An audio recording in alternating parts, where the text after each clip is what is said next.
Sir साथ में मैं आपकी पोस्टें देखता रहता हूँ। मुझे अक्सर वहां पे कुछ ना कुछ ऐसे आपका ट्रेंडिंग टॉपिक दिख जाता है, साथ में अभी आपने एक राजेंद्र शुक्ला जी के पर बहुत टिप्पणी करते हैं। क्या कारण है? क्या पोस्ट को लेके कभी कर देंगे? अभी मैंने देखा कि आप पोस्ट के लिए किया कि संवेदना सीएम ने व्यक्त की, लेकिन डिप्टी सीएम ने नहीं किया। बिल्कुल वास्तविक बात है।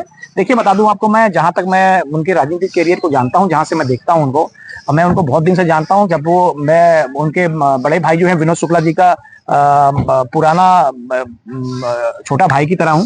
इनसे बहुत अच्छे संबंध रहे। जब ये कुछ नहीं करते थे, उस जमाने की बात बताता हूं, तब के लेके आज तक जब राजनीतिक शुरू किया, इनका मैंने देखा पिछले 15-20 साल से ये जो है हर विभाग के मंत्री रहे, लेकिन इन्होंने जनता से संबंधित कोई मामला, इसका उदाहरण मैंने आपको दिया था कि कल जब इन्होंने पोस्ट किया सीएम साहब का, मोहन साहब का, तो उसमें स्पष्ट था कि ये अपनी तरफ से ऐसी वक्तव्य दे सकते थे, लेकिन इतना अंदर से इतने कमजोर व्यक्ति हैं कि इनको सोचते हैं किसी मामले में बोल दिया तो पता नहीं क्या हो जाएगा, तो इन्होंने पहला बोला नहीं, फिर उसके बाद उसने पोस्ट किया।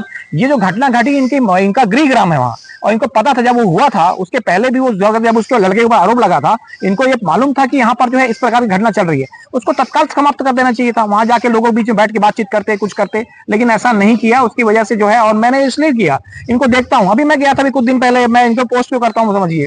एक जिम्मेदार व्यक्ति है, उप मुख्यमंत्री हो आप, 3-3 बार के मंत्री हो, आपके होने के बाद में आपने क्या व्यवस्था दी रीवा के अंदर में? कोई व्यवस्था हो? इन्होंने व्यवस्था क्या दी? कंक्रीट की सड़कें, जिस सड़क को कौन बनाता है? जिस सड़क को स्वयं ठेकेदार हैं, ये खुद बनाते हैं। ये वो पार्क जो देख रहे हैं, ये पार्क अभी है, आज विधानसभा चल रहा है, मैं यहाँ खड़ा हूँ, विधानसभा में सवाल लगा हुआ है इसका। इस जमीन के बदले में क्या मिला रीवा के अंदर में? वो जमीन कितने पैसे में, कितना बड़ा घोटाला हो गया इसके अंदर में, जो समदड़िया को मिल गया। ये ऐसे पार्क मिल रहे हैं लोगों को, जमीन पूरी जगह जा रही है। तो ये कारण ये है कि पब्लिक, क्या आपको लगता है आज की डेट में, मैं रीवा के लोग भी से हमेशा पूछता रहता हूँ, आज भी अपन जाए अस्पताल के अंदर में, अस्पताल के अंदर में बहुत लचर व्यवस्था। एक दिन रात को गया मैं विषय के अंदर में, मुझे कॉल आया 12 बजे रात में, लाइव हुआ हूँ, और मैं बोल रहा हूँ, मैं पूछ रहा हूँ उनसे, मैं कि आप स्वास्थ्य मंत्री हैं, किस प्रकार की व्यवस्था कर रहे हैं?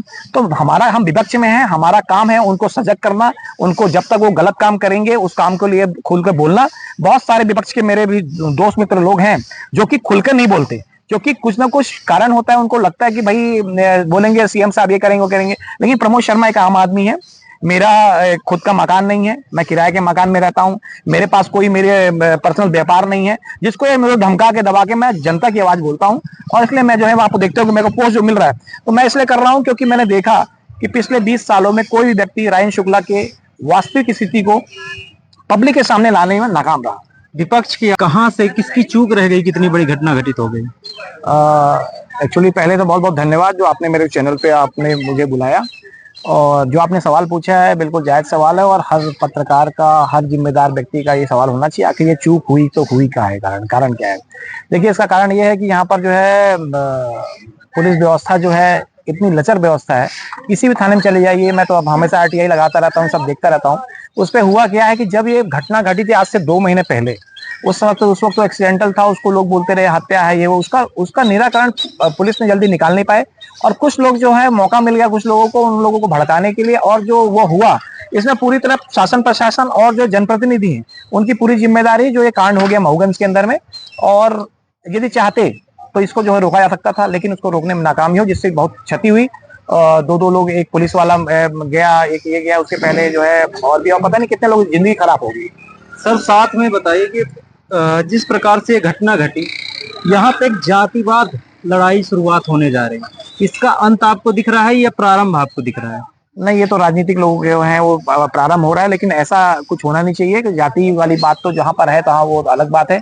लेकिन हुआ ये है कि कुछ लोगों ने, जो हुआ तो आदिवासी का जब जो एक्सीडेंट हुआ, उसको वो लोग जब बोल रहे थे, बार बार बोल रहे थे कि यहाँ पर घटना जो है, यहाँ पर हत्या हुई है, तो क्या कहा, उसको जो है पुलिस को तत्काल एक्शन लेना चाहिए। उसके बाद फिर जिस प्रकार की वहां पर माहौल बन रहा था, लोगों को मालूम था 2 महीने का मौका दे देना, उसके बाद फिर इस पर घटना घटना, और फिर जिस प्रकार से कैप्चर किया, अब जो है उसको आह्वान किया है लोग, तो वो वास्तविक है अपने अपने देश में, अपने और विशेषकर रीवा जिले के अंदर में जातिगत बहुत ज्यादा व्यवस्था है। और उसको देखते हुए लोग जो जिस प्रकार का आह्वान किया है लोगों ने कि यहाँ पर जो है कल बंद रहेगा, तो निश्चित रूप से यहाँ पर लोग हैं, दोनों तरफ से रोटियां सेक रहे हैं। लेकिन जिनके घर के दिए बुझे, चाहे पुलिस वाले हों, गौतम जी हों, या फिर वो सनी हो, या फिर वो जो आदिवासी परिवार का जो लोग हैं जिनके क्षति हो रही है, प्रशासनिक चूक के कारण सिर्फ ये हुआ है।